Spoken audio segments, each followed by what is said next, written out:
question is about renunciation. I find within me like the response about what I have to do, like renunciation and poverty. I see in myself inside, but somehow I am fighting very strongly with the opposite, in the opposite direction, and I never find the bravery to really do it. And it's not a question, it's just, I don't know, when I will be ready to really do this renunciation, I know that I have to do. What is it that you want to renounce? I mean, to the sense world, like to care about external, like to care about the material world, like because I am living in the material, but I am not really there. Some part in myself don't believe in this anymore. So I am like repeating something in which I don't believe anymore, and I see myself no meaning in anything, but at the same time I don't have the strength to say it's enough. I don't know. And what do you mean by this word, poverty? Poverty.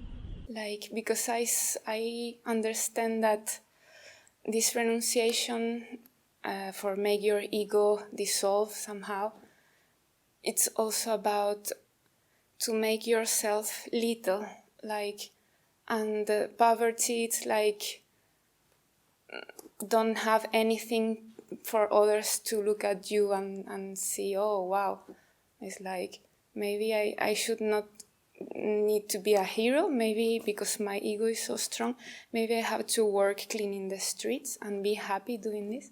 I don't know, this is for me poverty. Well, no, not this.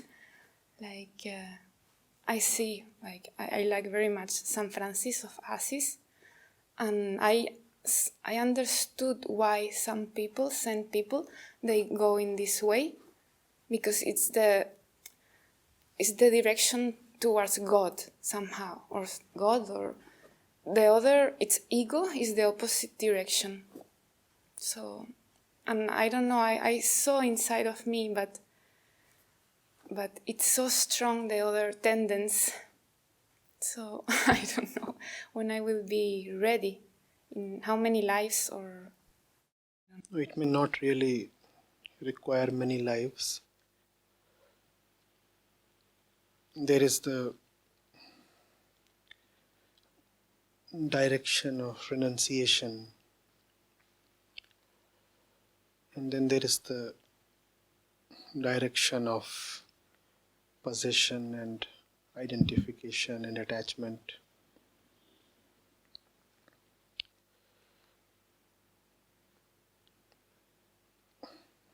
Obviously, you must do your best to decide in the favor of the right direction. But as you said, many a times it would happen that your old tendencies would overpower you, compel you to identify with the world and feel one with it. So two things. One, even if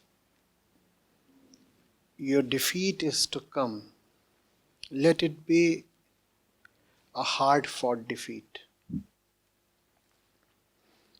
Do your best to make the right choice. Do your best to move in the right direction. And after doing all that you can, and there is really a lot that you can do, if you are still forcibly pulled towards the other direction, the direction of indiscretion, the direction of blind material pull, then at least you should know that you fought honestly. That is the first thing. Do not give in easily.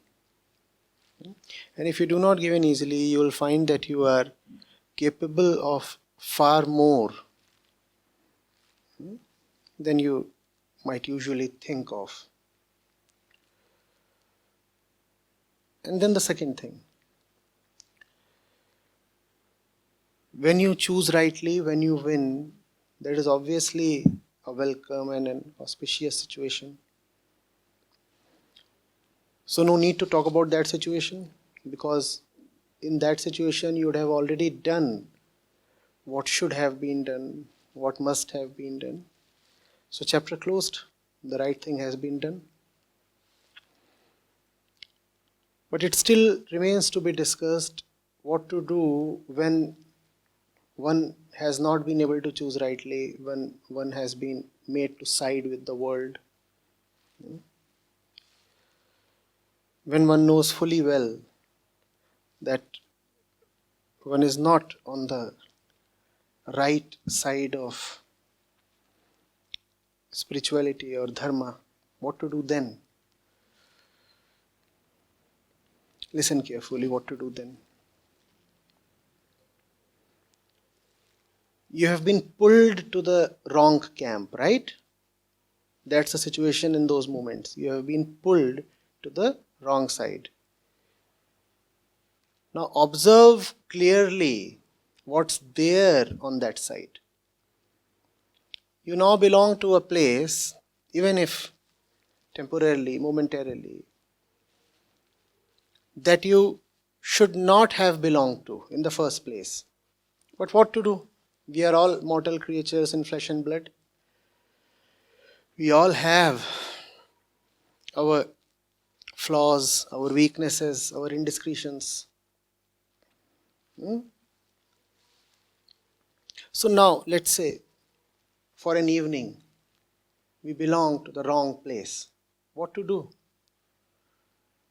Don't just keep cursing yourself. Observe. Ask yourself, there surely was something in this place that attracted me so much. What was it? There surely is some power in this place that defeated me. What is that power? Now that you have been forced to come to the wrong place, at least investigate it properly.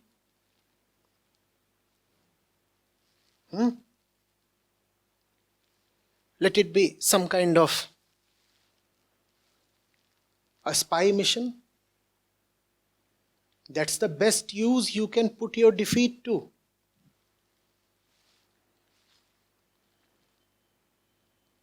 I should have been in my study at this time. I should have been with the hills at this time, or with the river at this time, or at the church at this time. And where am I? I'm at a shopping complex. Or at a liquor party, or at some place. Theoretically, I very well know I shouldn't have been here at this moment, but I'm here. And I can't change the fact of my presence at this place. So what do I then make of this evening? Study that place. Study that place so that your defeat does not get repeated. That place surely has some power. That place surely has some charm that speaks to some weakness within you. Study that charm. What is it in that place that compels you? Is that charm for real? Often the charm is imaginary, and when you go close to it, it disappears. So maybe the image of the charm sucked you in. But now that you are there, now that you have indeed been sucked in, use the opportunity to really see whether the charmer is worth it. What else can be done anyway? You are there. You're not with the hills, you're not with the river, you're not with the books, you're not with the saints. You are at that blitzy blingy party. So that's the best use you can put your defeat to. Are you getting it?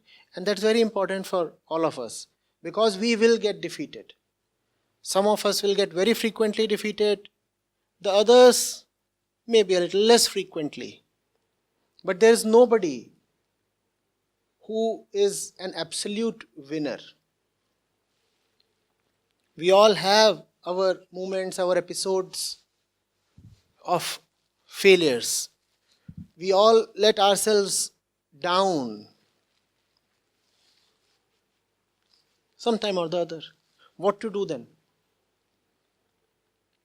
Keep fighting still.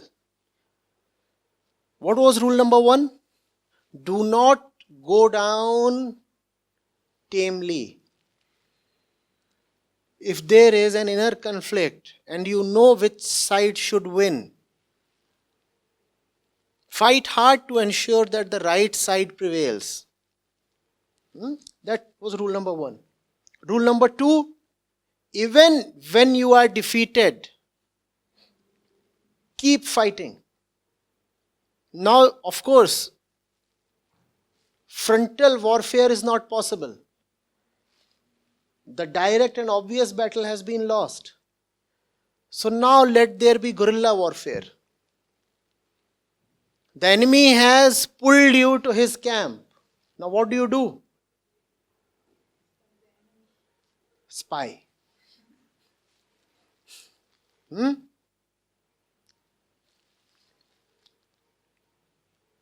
Are you getting it? Surveillance. Act as a detective on yourself. So, this is the place that overpowered me. What exactly is so enthralling about it? Let me figure out. He is the man who did not allow me to be at a place of peace.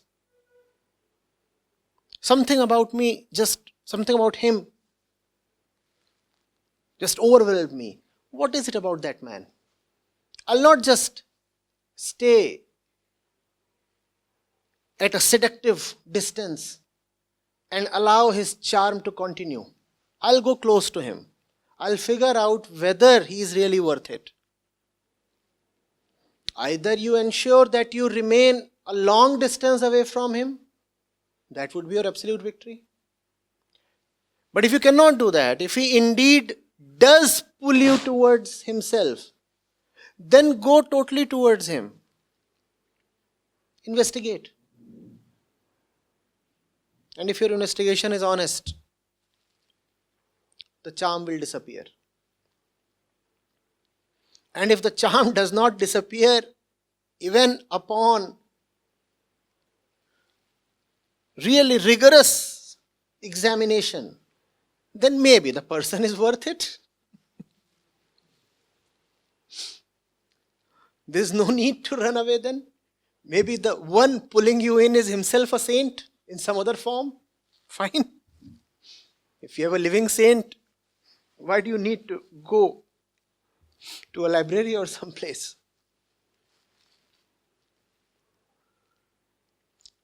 Getting it? Keep fighting. Keep fighting till your victory, and keep fighting in your defeat. The second part is more important. Keep fighting even when you have been beaten down. Keep fighting even when yours looks like a hopeless cause, a lost battle. Don't just start wallowing in self-pity and self-abuse. Oh, I'm such a wretched one. I betrayed God, my Lord. You didn't betray him. You did what you could. Now continue doing what you can. That's the thing. Continuity.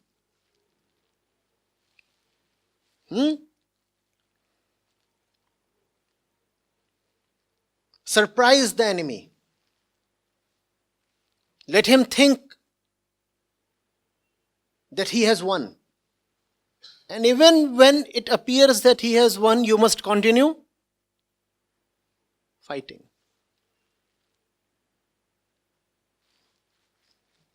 There's no other option. Even when you have been taken prisoner by the other camp, continue fighting. Good if you have been taken prisoner.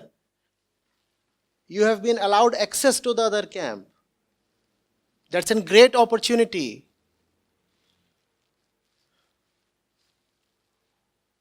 To just blast yourself off and bring down the entire enemy camp along with yourself. No? He thinks he is bringing in a prisoner. You should know that he is bringing in a suicide bomber. Continue fighting.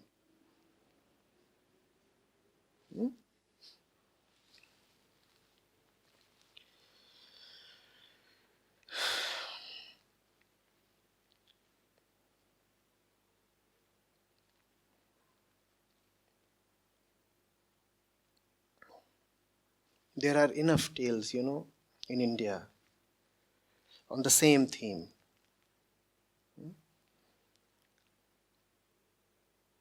There are so many tales, you cannot tell them apart. So even in my mind, there is a mishmash of all those tales. I'll try to narrate the mishmash to you. So there is that all-powerful king, very powerful king. As tales go, they all have some powerful king. And then there is this very beautiful girl in his kingdom. And the girl has been brought up by her father, who is a devoted priest. So she has been brought up in the best way possible. So even though she is physically quite charming, her mind is totally in the truth. She has mastered the scriptures at a young age. She engages in debates, she writes, she paints, she sings. She is a beautiful person in the innermost sense. Right? And obviously she has no interest in marriage and such things. One day the king is out on a fun trip, killing animals and doing those things. And he happens to find this girl. And he does what kings do. He sends over for her father and says, I want to marry your daughter. Father says, but she is not one for marriage. And then again the same hackneyed story. The king says, your head would be found rolling on the ground within the next minute if you try to refuse my command.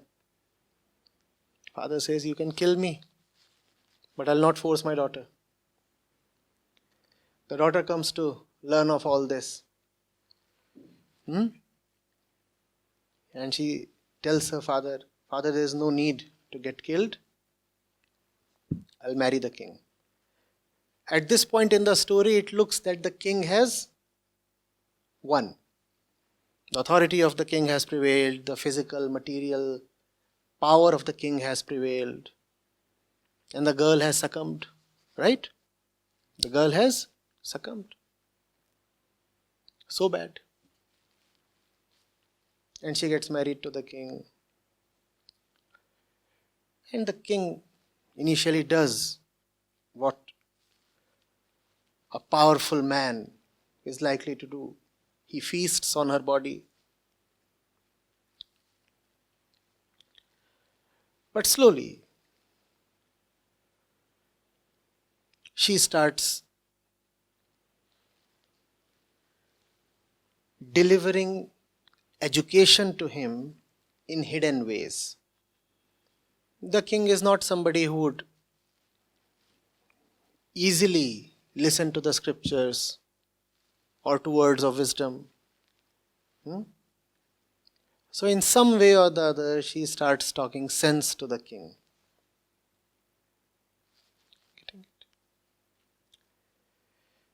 She does not allow her center to be displaced. Even in the king's palace, she continues with her practices, her sadhana, her reading, her austerities, everything. Externally, the king has possessed her. Internally, she remains totally untouched, a virgin. And then, in due course of time, it is found that the king starts developing an interest in the truth, in the scriptures. He starts coming to her, not so much for physical pleasures, but to get taught. Initially, he does not admit that he wants his wife to teach him, too much for the masculine ego. But slowly, with her patience, the king starts melting. A point comes when he clearly accepts that he wants to be her disciple rather than her husband. It might have taken a decade or so, I do not know. There is no such story actually, so how can I know?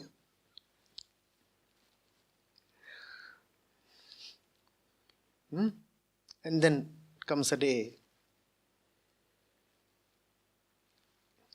when she is walking back to her father's place, which is probably an ashram or something, with the king following in her footsteps.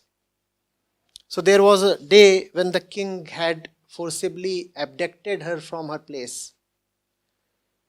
And then comes a day when she is going to her place and the king is obediently walking behind her.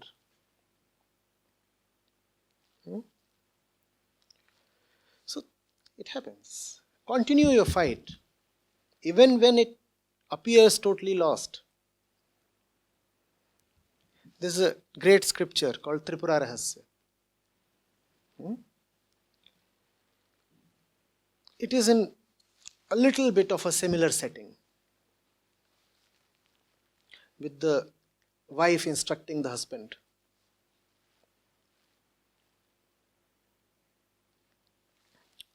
Right?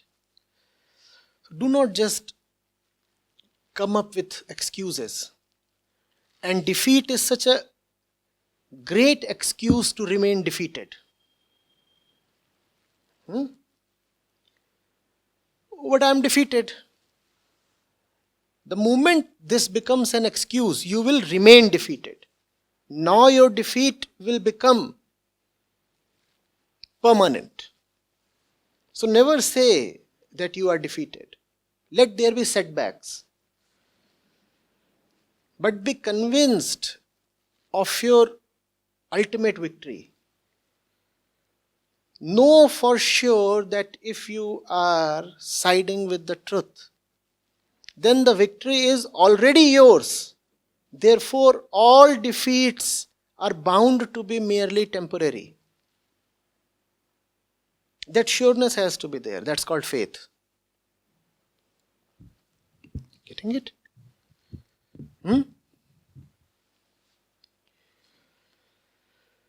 There is nobody, I repeat, who is not going to face adversities or reverses. It is your response to those moments that will decide your fate. In victory, everybody is a champion.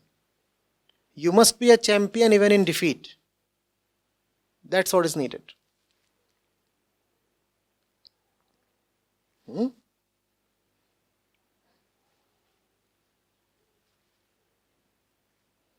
It's a bit of a bravado thing, quite dramatic. But you remember that classic reply of King Puru to Alexander?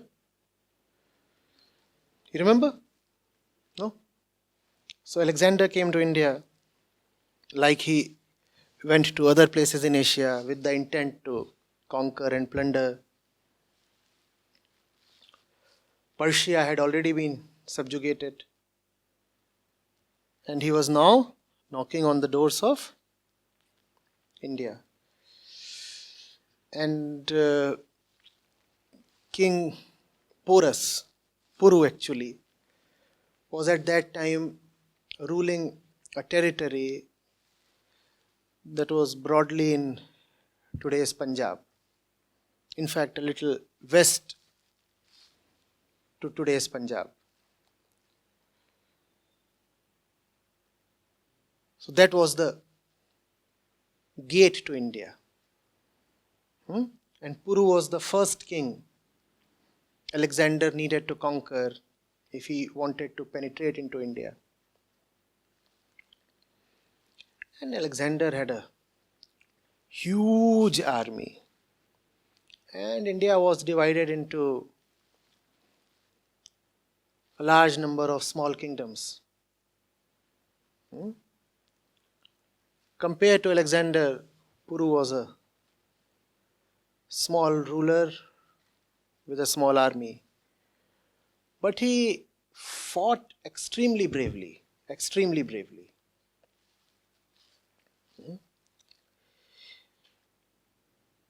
But as was probably inevitable, he was defeated. And then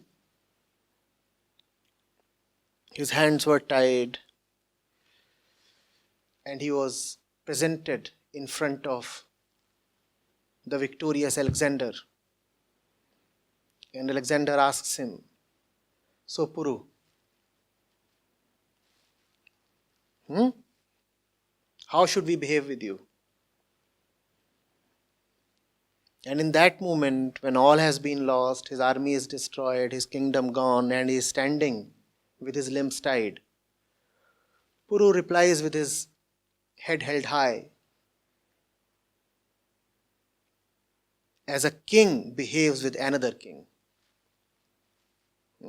Alexander is asking,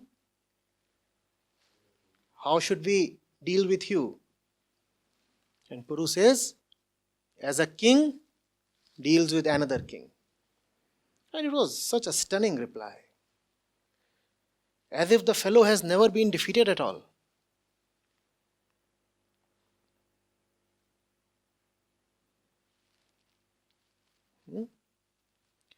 Alexander returned. He dropped his intention to march further into India.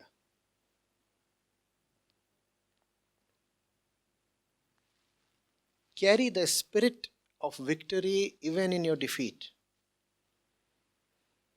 That's a bigger victory than victory.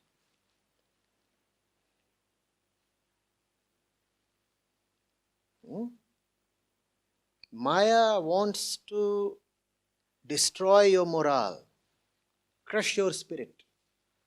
Let that not happen. Let her defeat you materially, but never spiritually. Let your spirit never be conquered.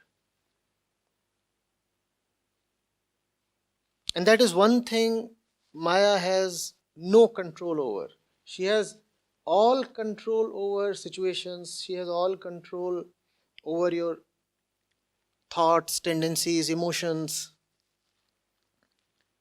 But she can have no control really over your faith. Let that remain untouched. That is possible.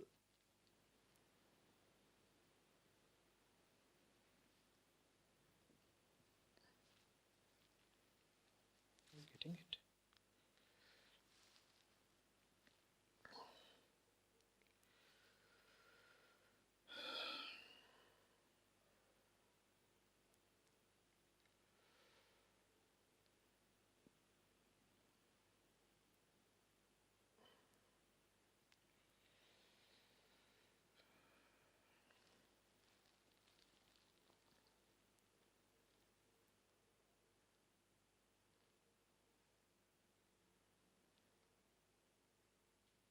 You understand Maya, right? Remember, it is not situations that defeat you. Situations are just situations. A situation by definition is something outside of you. Whereas, yes, whereas a defeat is something inside of you. Yes, yes, yes. Situations can at worst be adverse. Correct? And situation is always external. The sense of defeat is an internal thing. That should not come to you. You're not asking for something small, remember. You're asking for renunciation. Man is not born to renounce. The way our physical mental constitution is,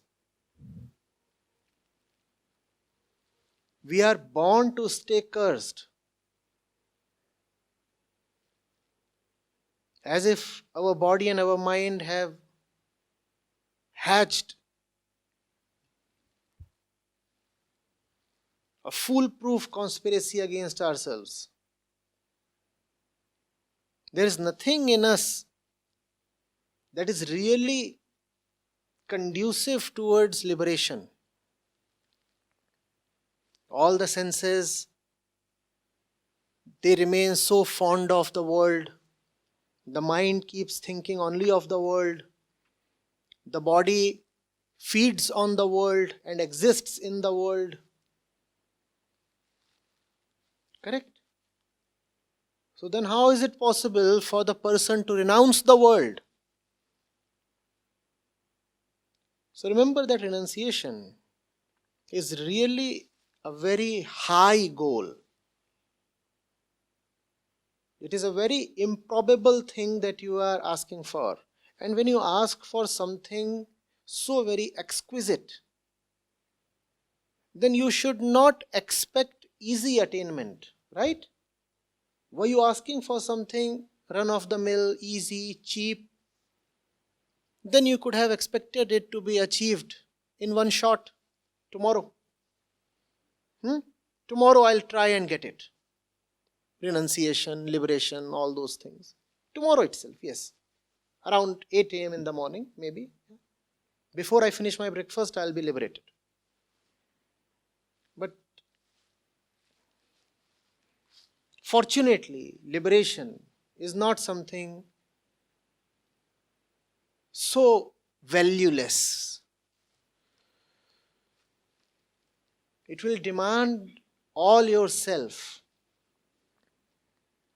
And it is guaranteed that there would be a lot of defeats in the process. Relish those defeats. What is it to relish those defeats? What is it to relish those defeats? Even in the defeat, remain a winner. I have been defeated, but the defeat is not final. If I stay alive, I'm going to try. If I don't stay alive, I can't say. Maybe I'll still try.